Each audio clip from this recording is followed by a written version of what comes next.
याद दिला रहे हैं। तो वो किसी ने कहा था, अच्छा शेर था कि सूरज हूं जिंदगी की रमक छोड़ जाऊंगा, मैं डूब भी गया तो शफक छोड़ जाऊंगा। तो मतलब ये है कि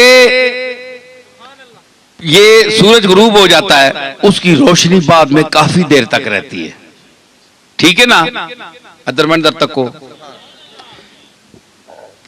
सूरज डुब विन्ना ते काफी देर तक उसनी लाइट जेड़ी रहनी है। ये बात ठीक है, पंजाबी में बोलनी चाहिए, पर लोग फिर एक किस तरह बाहर विनियन, फिर लोग आने जी उर्दू असा पंजाबी समझ। तो मतलब यह है कि वो डूब जाता है लेकिन रोशनी उसकी बात तक रहती है बड़ी देर तक। उसमें इंसान, सूरज जो है वो हिदायत का एक मंबा है, आपको रास्ता दिखाता है। तो डूबने के बाद भी काफी देर तक हिदायत आप पा सकते हैं, अगर आप घर जाना चाहें तो पहुंच सकते हैं, ठीक है। तो आफताबे रिसालत के गुरूब होने के बाद, ओझल होने के बाद, ओझल होने के बाद, यह नहीं है कि गुरूब हो गया माज़अल्लाह, वो फिर सामने आएगा। ये रात है ना, तो सुबह फिर अगले दिन आएगा।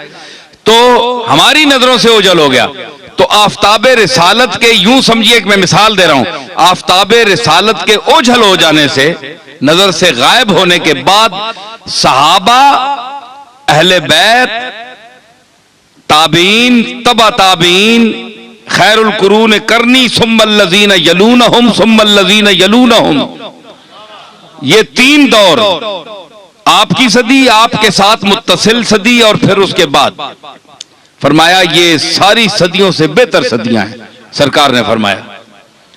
तो ये जितनी सदियां हैं ना आपके बाद, ये इसको आप समझे शफक है।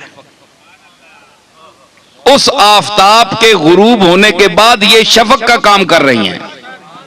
ताबीन का दौर, तबा ताबीन का, अइम्माए मुज्तहिदीन का, फुकहा का, और उलमाए उम्मत जो है 300-400 साल 500 साल तक, ये शफक है। हुजूर के आफताबे नबूवत जो आपका बज़ाहिर गुरूब हुआ, उसके बाद ये इल्म और फजल और कमालात की वो शफक है जो क़यामत तक के मुसाफिर को काम आएगी। भाई जितनी बड़ी शफक है उतनी उतना ही उसका टाइम होता है ना। हाँ, तो ये शफक वो है जो क़यामत तक के मुसाफिर को अपने मंजिल तक पहुंचा देगी। इसलिए अकीदे को दुरुस्त करने के लिए, और हमने फिर आज मैं फिर भी गुजारिश करूंगा कि अहले सुन्नत वल जमात का जो अकीदा है, ये बड़ा मजबूत अकीदा है। मैं कहता हूं, मैं बड़ा तंग भी हूं इनसे, सुन्नियों से। मैं खुला आदमी हूं, मैं कोई डरता नहीं हूं किसी से। जिंदगी मौत अल्लाह के हाथ है, अल्लाह के हाथ है, कोई नहीं मार सकता। जब उसका हुक्म होगा तो मरेंगे, है जी। तो इसलिए डर कोई नहीं है, सिर्फ ये है कि मुझे इनसे गिला भी बड़ा है कि ये समझते हैं कि हमारे मसलक की तर्जुमानी की जाए तो हमारी सारी उन बातों को मान लिया जाए जिनका हमारे पास सबूत नहीं है, और हमने अपनी तरफ से घड़कर उसको दीन में शामिल कर लिया है। उनको भी मानो तब सुन्नी हो, ये मैं नहीं मानता, ठीक है। चाहे बरेलवी हजरात तंग हो, चाहे कोई भी तंग हो। कई लोग कहते हैं जनाब तुम अपना मजहब बताओ कि तुम बरेलवी हो, देवबंदी हो, शिया हो, अहले कुरान हो, तबलीगी हो, क्या भला हो।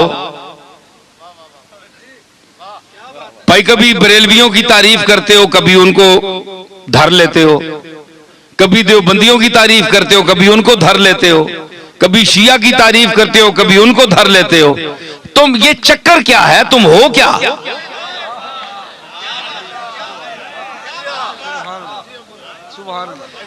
है जी। आज मैं आपको बताता हूं मैं क्या हूं। देखे साहब, ये उनका सवाल बजा है कि ये सारे लोग तो उनकी तारीफ करते हैं, और कभी जो बहुत खुश हुए होते हैं वो देवबंदी भी कहते हैं यार ये तो हमारा आदमी है, ये देवबंदी है। वो दूसरा खिताब सुनते हैं, वो कहते हैं तब तुन के रख छोड़िया ससा। बरेलवी कहते हैं जनाब ये हमारा है, तो दूसरा खिताब सुनते हैं उसमें कोई इनकी बात होती है, उनको धर लेता हूं, वो कहते हैं ये गया, ये तो कुछ भी नहीं है, हमारा तो नहीं है। शिया कहते हैं अहले बैत की तारीफ इससे बढ़कर किसी ने की नहीं, कभी उनको भी कोई चुटकी लगा दी, वो कहते हैं यार हमें भी हमारी खबर भी ले गया। अहले कुरान, तबलीगी, अहले हदीस तारीफ भी करता हूं, मजम्मत भी करता हूं, वो कहते हैं ये चीज क्या है, ये इनकी माजून मुरक्कब क्या है, हुदूद अरबा इनके क्या है। तो मैं गुजारिश करूं, बात यह है कि मेरा कोई जाती मजहब नहीं है, ना आपका कोई जाती मजहब होना चाहिए। हमारा मजहब, हमारा अकीदा, हमारा मजहब, हमारा मसलक, हमारा नजरिया, हमारा इंदिया वो होना चाहिए जो अल्लाह की आखिरी किताब कुरान